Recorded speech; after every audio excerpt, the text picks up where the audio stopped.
Kalau Gibran tuh kan kayak menyiapkan jebakan, lalu jebakannya dihajar. Kalau Caimin cuma mengolah isu-isu yang sudah pernah terjadi gitu. Dan gak direspon. Ya gak direspon. Gak direspon sayangnya. Itu reaksi gaya santri NU ya. Ya gaya Gus Dur lah itu. Kalau sekarang terbalik malah. Saya kepengen lihat Mas Gibran yang justru harusnya lebih mempersiapkan diri gitu ya ketimbang dua yang lain. Sebetulnya kalimat dua ini, AMDAL dan penelitian lingkungan tuh. Penelitian lingkungan tuh pasti dalamnya ada AMDAL. AMDAL tuh kepanjangan dari analisa dampak lingkungan. Kurang ya, dampak ya. Ya, sebetulnya itu. Jadi nggak ngerti itu maksudnya apa AMDAL dan penelitian lingkungan. Itu menurut saya itu hal penting menurut saya.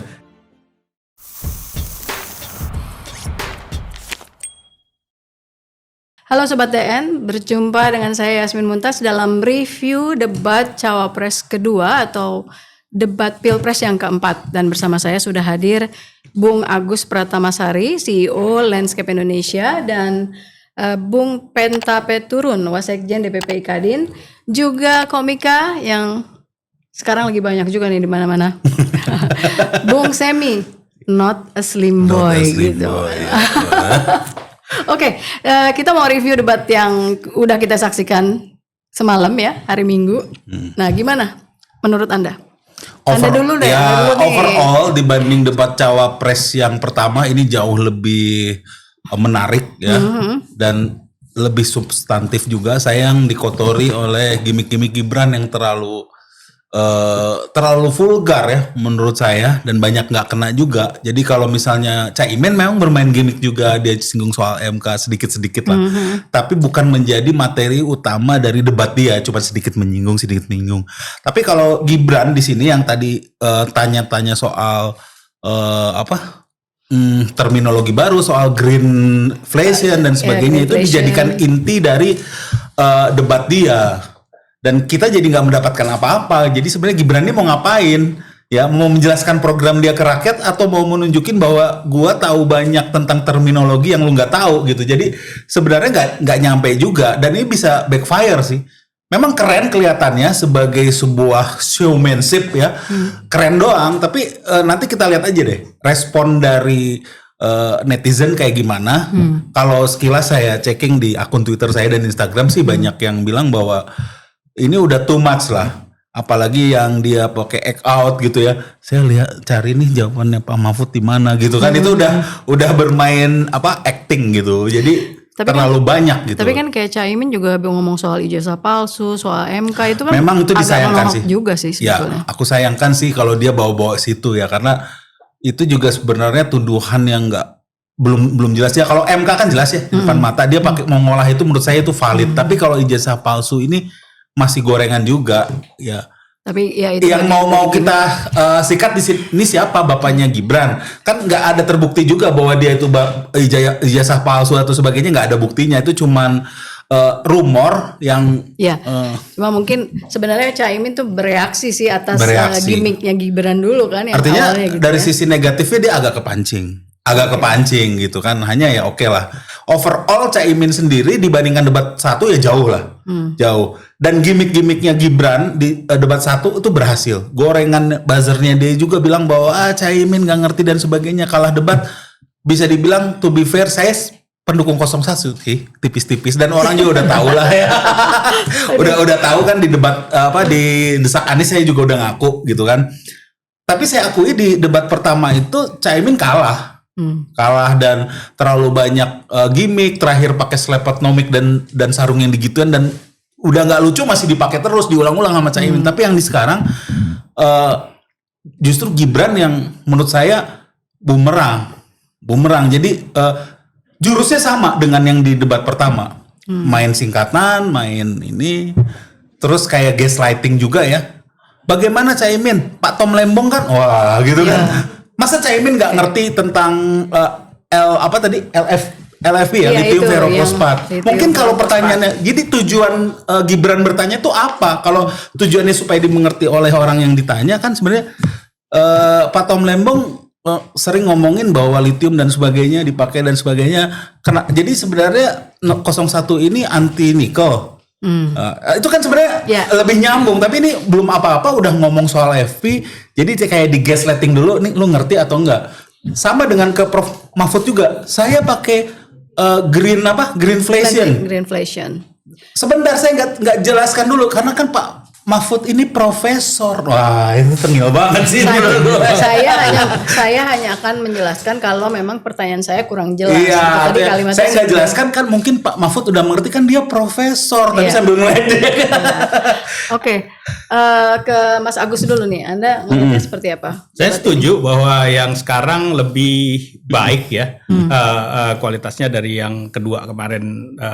Debat dengan pertama ya, Cawapres debat pertama. pertamanya Cawapres atau debat kedua pasangan Yes. paslon. Pilpres ya. Kayaknya Pak Mahfud dan Caimin udah mulai tidak lagi memandang enteng lah gitu ya musuhnya gitu.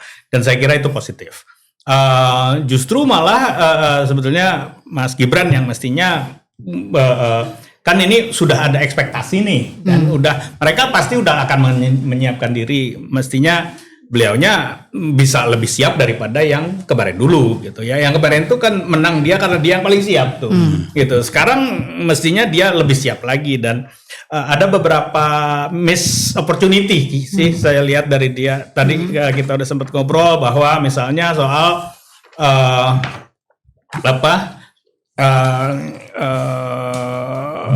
Yang apa namanya deforestasi itu yang pertama ya, bahwa deforestasi selama dipegang oleh incumbent itu cukup bagus sebetulnya ininya terlepas dari ada beberapa kelemahan, itu cukup bagus. Dari lebih dari 1 juta pada saat Pak Jokowi masuk, dan kebakaran hutan kita itu 2,6 juta hektar itu habis kita pada tahun 2015, sampai sekarang udah tinggal sekitar 100.000. Itu kan turunnya 90% tuh gitu ya.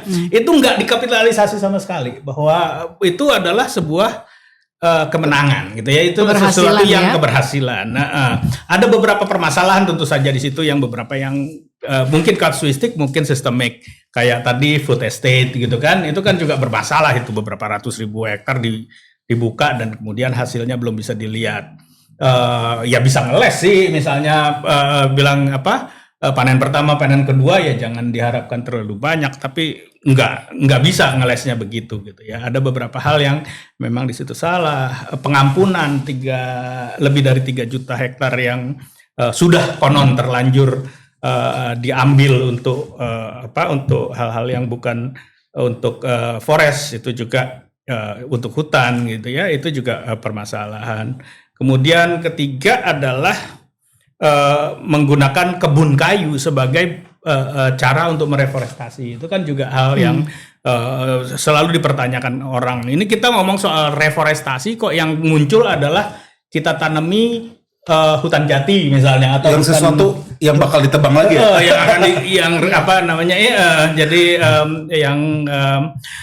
sebetulnya itu adalah kebun kayu, bukan hutan gitu ya. Tapi terlepas dari itu, kita penurunan deforestasinya itu fenomenal gitu ya, dan itu tidak dimanfaatkan gitu oleh mereka. Mobil listrik gitu ya, itu juga nggak muncul sama sekali. Iya, nggak muncul sama sekali gitu ya. Ada sih sedikit soal nikel tadi kan. Soal nikel, soal baterai, tapi nggak dia nyebut Tesla juga. Nah itu perlu cek fakta juga nih Pak Agus. Apakah Tesla itu pakai LFP pakai nikel ya? Gini, baterai itu teknologinya amat sangat cepat gitu ya, dan sekarang mereka butuh nikel, bisa jadi tahun depan enggak gitu ya. Dan memang poinnya adalah hati-hati kita gitu ya. Jangan sampai kita habis-habisan di nikel, tiba-tiba besok-besok ada teknologi lain yang nggak butuh nikel gitu misalnya. Sekarang sedang dikembangkan misalnya yang berbasis sodium, di mana sodium itu jauh lebih banyak salt battery itu ya, baterai garam ya. Ketimbang pakai nikel. Hal-hal kayak ini muncul, sehingga memang kita mesti siap dengan perubahan itu. Tapi bahwa kita mendorong mobil listrik kan bagus gitu ya. Kita sempat berdebat di Twitter kan mengenai ini bagus apa jelek gitu. Mobil listrik itu adalah ujung dari 2 kebijakan. Pertama adalah kebijakan transportasi, kedua adalah kebijakan energi. Kebijakan energinya harus berangkat ke renewable. kebijakan transportasinya harus berangkat ke transportasi umum. Kalau ini dua belum jadi, terus kemudian mobil listrik tiba-tiba muncul, pertama macet masih bakalan ada, gitu kan. Kedua listriknya masih Batu bara. Itu. Saya ingat nih perdebatan ini nih lucunya. Soalnya beliau ini mendukung mobil listrik tapi tidak setuju Formula E. Saya ingat itu. Lah ya kan itu isunya beda gitu. Emang lu pakai Formula E Saya jadi ingat kenapa waktu itu berdebat gitu. Karena waktu itu masih menyerang Pak Anies mungkin. Enggak, emang enggak ada manfaatnya sih Formula E itu. Mau Anies di situ, mau siapa gubernur yang sekarang, enggak inilah. Mau Ahok juga bakalan enggak ada manfaatnya Formula E buat Jakarta. Kembali ke laptop. Kembali ke laptop. Tadi reforma agraria, saya kira sih setahun ke belakang bahwa percepatan reforma ini hanya dari sisi legalitas, betul. Tapi rasanya mestinya bisa dia kapitalisasi tuh, gitu ya. Bahwa setahun terakhir cepat dia ininya, tiba-tiba banyak banget yang dapat sertifikat, dan itu as a first step, gitu ya. Mestinya dia bisa kapitalisasi. Tapi terlepas dari itu, ini gantian. Kalau kemarin dulu saya bilangnya, Pak Mahfud, ayolah jangan anggap remeh belajar. Pak Caimin, jangan anggap remeh belajar. Kalau sekarang terbalik malah. Saya kepengen lihat Mas Gibran yang justru harusnya lebih mempersiapkan diri gitu ya, ketimbang dua yang lain. Atau berubah strategi juga karena style. Tapi udah terlambat, udah habis kan? Udah habis, makanya ya udah. Gitu. Maksudnya harusnya di debat yang kemarin ini, artinya yang kedua ini harusnya dia berubah strategi karena orang udah menebak pasti akan dia ketika ini pasti dia akan begini gitu. Tapi saya baru di-mention nih, udah menebak gayanya tapi kok tetap kejebak katanya. Enggak. Ada ininya ngeles jebakannya masih sudah kelihatan lah gitu. Kemarin itu kan masih kekaget-kaget gitu. Dan kelihatan abis itu Caimin mukanya langsung pucat ya. Maksudnya Pak Mahfud masih kena greenflation tapi berhasil lolos lagi dari jebakannya gitu. Tapi kalau Caimin lithium ferrofosfat kena dikit lah. Kena karena kemarin karena udah dijawab sebenarnya Pak Gibran kan sudah dijelaskan sih. Tapi sebenarnya walaupun agak ngeles, Caimin agak nyambung juga. Ya, tadi yang seperti dijelaskan sama Mas Agus Ari bahwa sebenarnya kita jangan hanya mengeksploitasi nikel gitu kan. Jadi jawaban gitu. Iya gitu. Dan ini oversupply kita. 50% nikel dunia itu dari Indonesia. Harganya jatuh gara-gara oversupply. Ini kan juga setengah mati kita mikirnya. Tapi tadi juga ada cek fakta, memang Tesla itu lebih condong untuk menggunakan lithium dibanding nikel. LFP. Iya. Oke, nanti perlu cek ke Om Tom Lembong juga. Iya. Paling besok udah ada rame-rame lagi, kita lihat lagi aja. Di TikTok pasti rame juga. Udah rame lagi. Silakan. Yang terakhir nih ya, yang terakhir nih. Terakhir nanti kita nanya lagi ya. Food security ya, pangan itu jauh lebih serius daripada yang sebetulnya sudah kita dengar debatnya. Permasalahan kita itu jauh lebih parah dari sekedar solusi food estate, solusi yang penting pupuk gitu ya, jauh lebih parah. Dan perubahan iklim itu akan memperparah permasalahan ini. Kekeringan makin panjang, hujan malah jadi banjir, kayak gitu-gitu tuh panen akan gagal. Nah itu serius lah gitu. Nah yang tadi gitu kalau kita lihat dari debatnya sih masih belum pada serius itu urusan-urusan pangan itu. Nggak, nanti kita akan tanya itu kepuasan dan ketidakpuasan masing-masing terhadap debat yang udah kita saksikan. Nah, tapi sebelum itu saya ke Mas Penta dulu. Ya, substansi perdebatan sebenarnya soal materi debat, bukan soal gimmick dan gaya tubuh. Betul. Dan itu menurut saya ini kan menentukan langkah Republik ini, fondasi ke depan oleh para pimpinan Republik ini. Nah menurut saya ini naif ya. Kalau itu komika itu memang harus dilakukan karena tujuannya menghibur tujuannya, bukan untuk memberikan tapi sekarang komika kan memberikan pendidikan, edukasi tujuannya, menghibur tapi memberikan pendidikan. Terbalik malah ya. Terbalik. Itu yang faktanya. Nah, itu menurut saya naif ya dalam perdebatan yang kalau digunakan itu menjadi gimmick dan kadang-kadang menjadi nyinyir masing-masing pihak ya untuk itu. Itu catatan. Jadi kelihatannya kayak lebih sibuk ya itu mencari gimmick-gimmick apa nih dan untuk nge-kick gitu. Dan itu juga berpengaruh pada pendidikan politik anak-anak kita ke masa depan. Jadi politik dianggap itu bercandaan di atas meja. Tapi so far secara materi debat yang udah kita saksikan itu debat 2 ini cukup mencakup nggak sih? Atau kalau langsung deh kalau misalnya ada kepuasan, saya puasnya tuh ketika siapa ngomong apa dan kurang puas ketika secara ini tuh bagaimana gitu loh. Saya lihat kalau dari satu persatu yang hari ini betul-betul jeblok itu adalah Mas Gibran. Karena kelihatan itu dia cuma menghafal. Tadi saya sebutkan dia substansi dari apa disampaikan misalnya dia kritik Caimin soal botol plastik. Tahu nggak botol plastik itu apa? Botol plastik itu bahan bakunya adalah minyak bumi. Plastik itu minyak bumi. Satu sisi juga dia mempunyai program green, hijau, ramah lingkungan. Terus buat program B30 solar.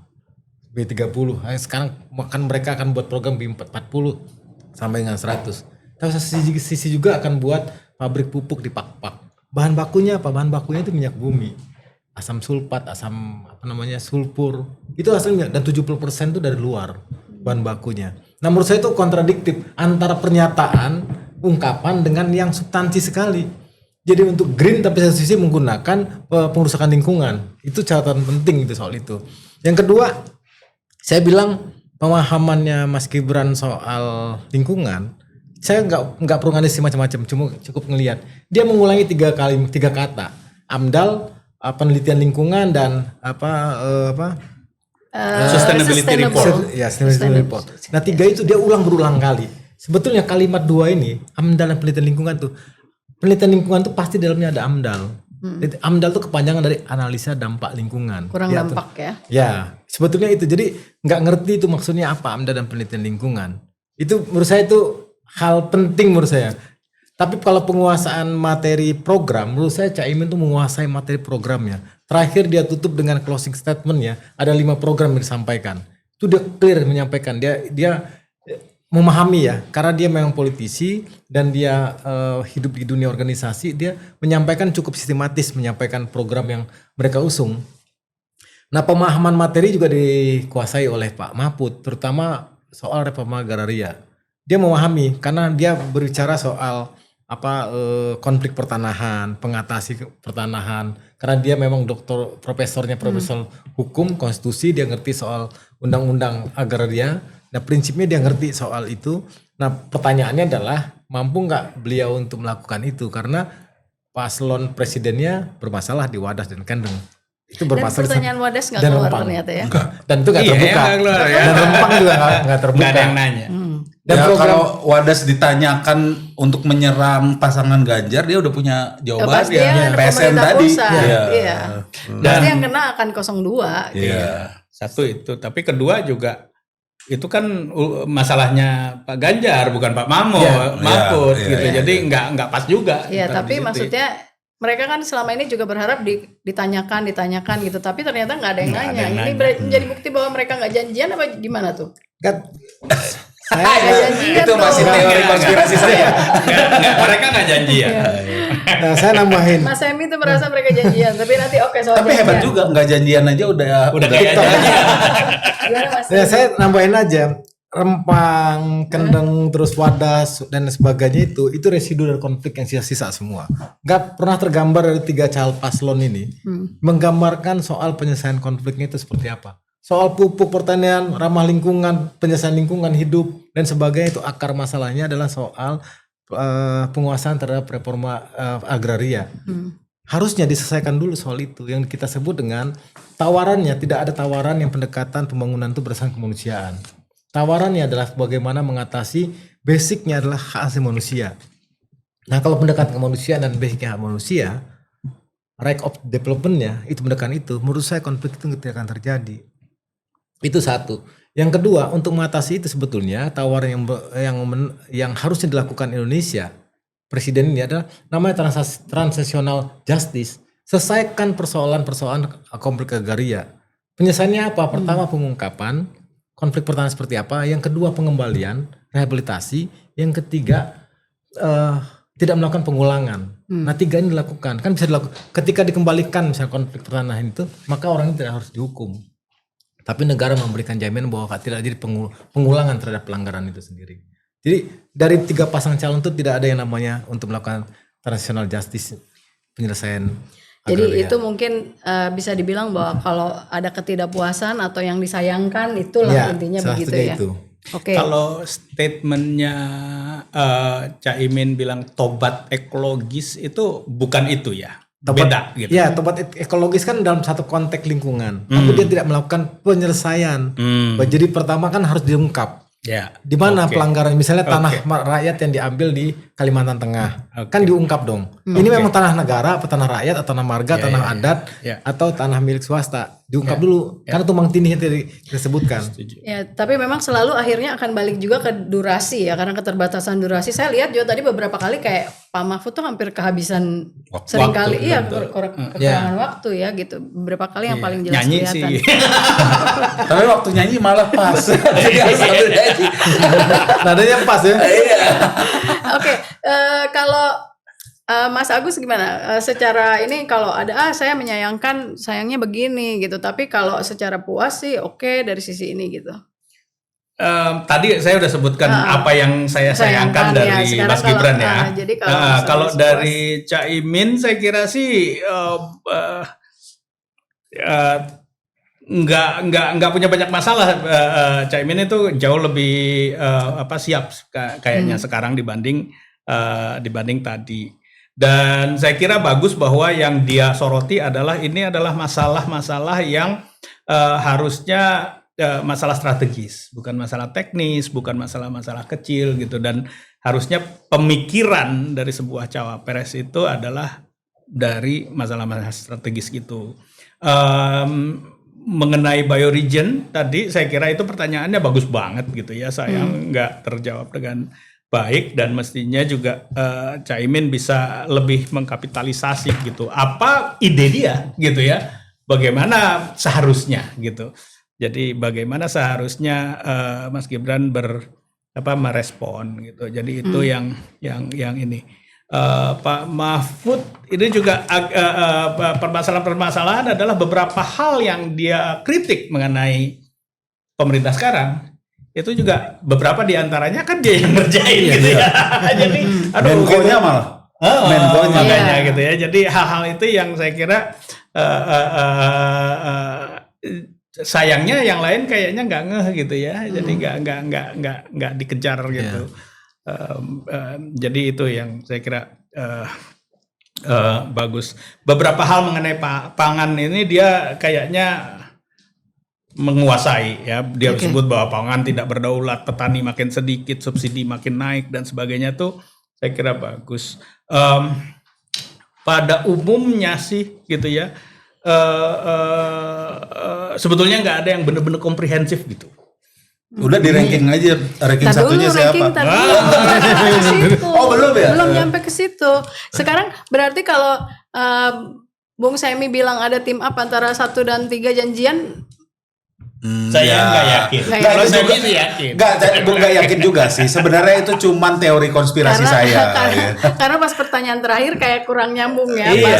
Kurang kalau dia tag teaming itu jawabannya Pak Mahfud jauh lebih tajam dari itu. Tapi mungkin secara moral mereka memang udah bilang memang harus kerja sama sih ini kayaknya gitu untuk ngelain yang tapi dua. Satu hal, Ini tafsiran kan? Iya. tafsiran.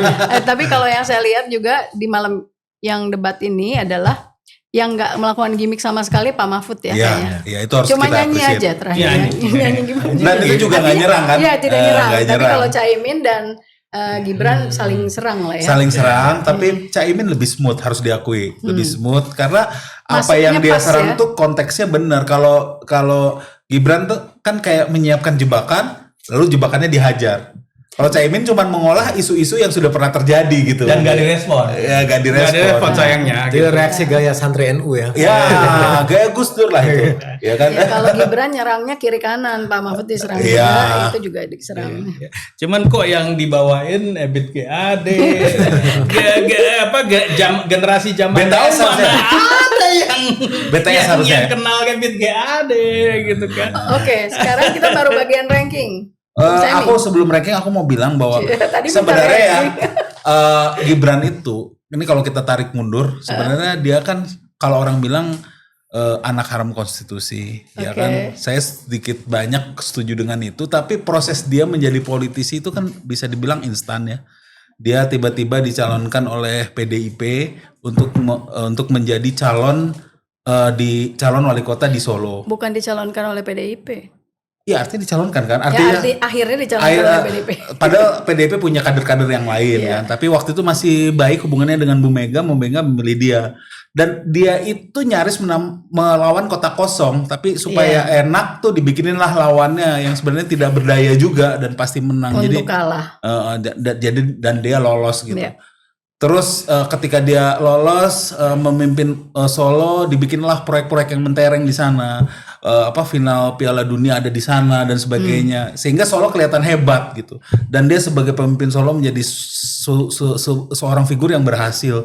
Padahal dengan APBN yang negaranya dipimpin oleh bapaknya dan sebagainya. Jadi kayak dimanja gitu. Terus jadi wakil presiden, dibikinin aturan dan sebagainya yang memungkinkan dia untuk mencalonkan. Nah, menurut saya kalau anak dimanja terus lama-lama jadi tengil, jadi sombong, dan itu terbukti sekarang gitu. Dia melakukan hal-hal, Pak Mahfud itu, to be fair, politisi senior, dia dari zaman Gus Dur udah jadi menteri, dan dia diperlakukan seperti ini menurut saya tidak layak sih, tidak layak.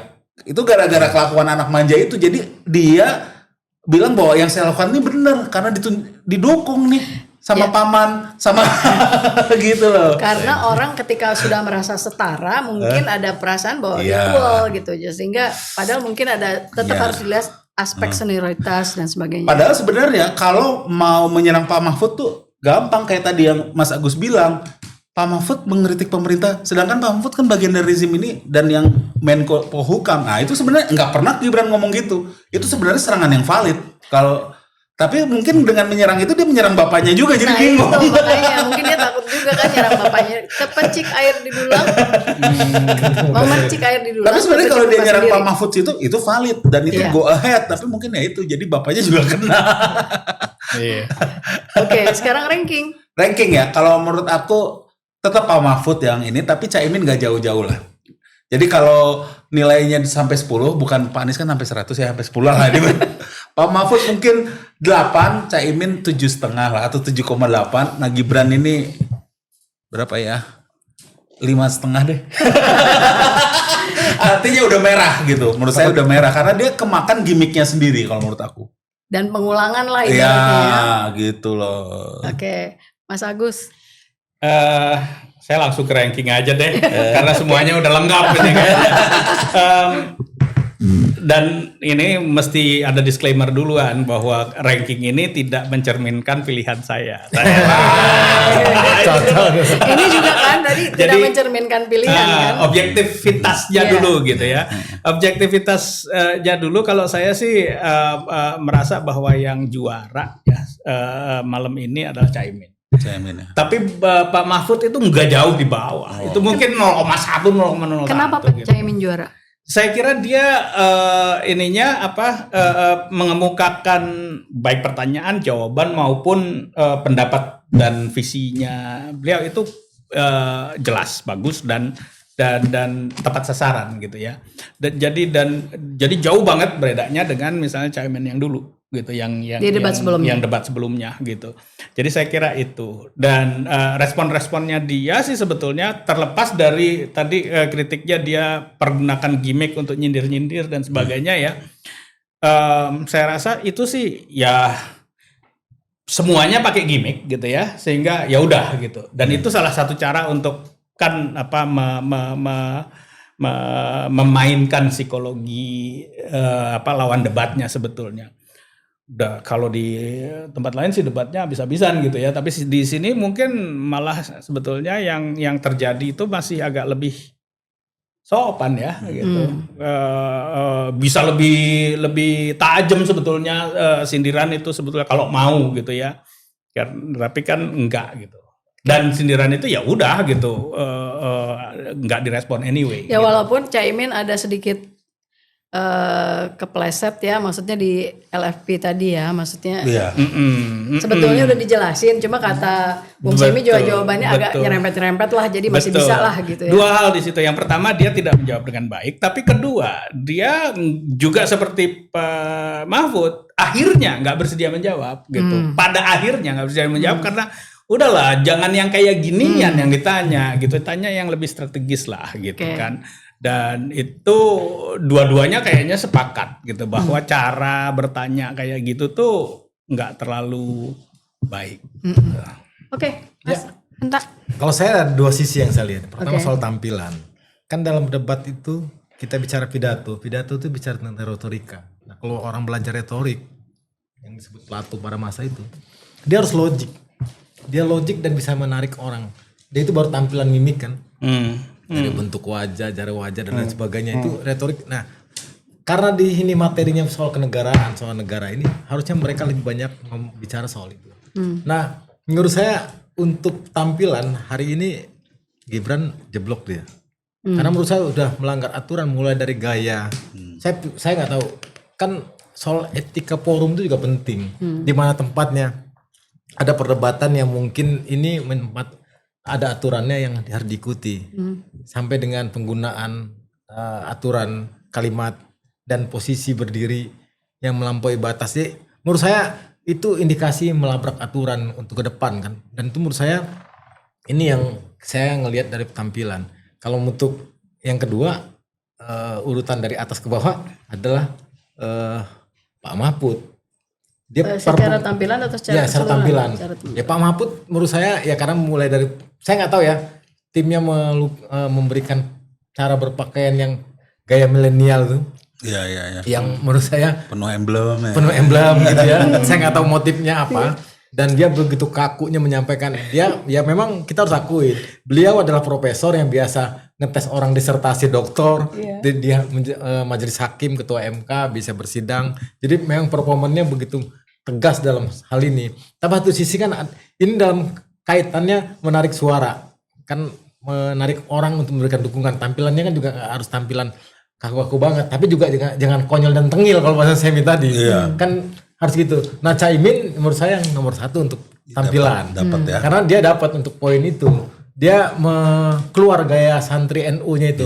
Dia refleksnya ketika muncul sesuatu dia respon dengan gaya-gaya. Dan tidak ada selepet ya. Nggak ada selepet. Jadi jokesnya Caimin tuh kelihatan lebih spontan memang. Iya. Dibandingkan iya gitu. Padahal kalau tadi sekali aja keluar celepet kan nggak apa-apa juga ya gitu ya.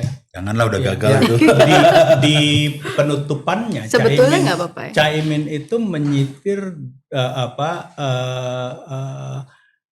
kata-kata dari dua agama yang berbeda ya, dari Al-Quran sama dari Paus ya. Saya kira itu cukup bagus itu. Nah kalau itu tampilan ya. Tapi dari segi materi menurut saya materi yang paling menguasai materi adalah Pak Mahfud. Mulai dari prakarya sampai dengan lingkungan hidup, desa dia kuasain. Itu dia kuasain kalau untuk materi.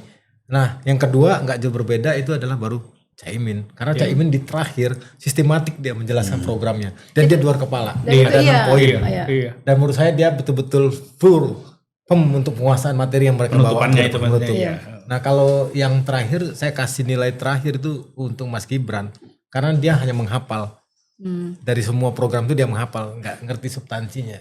Itu yang saya tangkap. Karena kita membaca apa yang diungkapkan dengan apa yang dipraktekkan selama ini. Jadi kalau misalnya secara tampilan Caimin unggul Tampilan untuk baru Pak Mahfud, baru Gibran. Tapi kalau dari segi materi Pak Mahfud, Caimin, Gibran. Jadi semua nih sepakat, ada yang bukan sepakat lah, ada yang kalau ini ibaratnya seri, satu Pak Mahfud, satu Caimin gitu ya. Jadi kalau Mas Agus Caimin, kalau Mas Emi yang Pak Mahfud. Sudah declare ternyata Pak Mahfud. Jadi emang itu nggak pada hubungannya dengan pilihan memang. Tapi Caimin juga nggak kalah jauh. Iya. Ini biar kelihatan netral aja. tapi intinya semuanya sepakat bahwa debat cawapres yang kedua ini lebih bagus dari Lebih menarik, jauh jauh lebih bagus. Tapi kalau seru-seruannya sama capres yang kemarin gimana? Capres kemarin lebih Capres bagus. Oke. Ya Nah udah. kita lihat aja nanti aftermath-nya gimana nih. Kalau Pak Prabowo kan sampai seminggu lebih masih kesel tuh. Setiap ngomong ke sana, wah saya nilainya 11 terus aja. Diulang-ulang Terus kayaknya masih kena mental itu. Tapi kalau ini kita lihat ya. Kita lihat ya gimana nanti aftermath-nya gitu. Nah, sebagai seorang komika bisa prediksi nggak kira-kira besok yang bakalan rame nanti tentang apa nih di TikTok?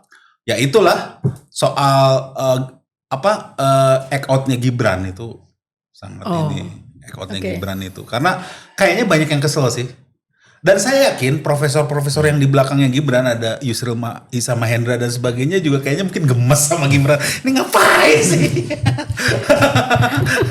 Tapi sebagai gimmick ya, supaya itu bakalan diinget orang. Jadi sebagai satu gimmick kampanye. Kan debat juga gimmick kampanye. Tapi kan gini, diingat kan ada dua, ada notorious, ada distinguished. Jadi diingat kejelekannya gitu loh. Kan katanya there's no such thing as bad. Bad publicity. Publicity is publicity. Oke deh. Oke, terima kasih bapak-bapak semua, mas-mas atau bung-bung semuanya. Terima kasih, ada yang bung, ada yang mas, ada bapak. Ternyata udah bapak-bapak anaknya udah kuliah loh ya. Iya, mukanya aja imut. Iya, saya nggak percaya loh. Tadi saya pikir dia di bawah 40, ternyata kirain seumuran sama Mas Gibran. Nggak mungkin sama Gibran ya. Hampir 50 ya. Serius. Ternyata gitu. Oke, terima kasih Sobat DN sudah menyaksikan review debat Cawapres yang kedua atau review debat Pilpres yang keempat. Saksikan nanti live reaction berikutnya dan jangan lupa saksikan program unggulan di Diskursus.net yaitu Open Minded, Mimbar Bebas dan Bang X Napi. Jangan lupa klik like, comment, and subscribe. Terima kasih semuanya. Assalamualaikum warahmatullahi wabarakatuh. Waalaikumsalam.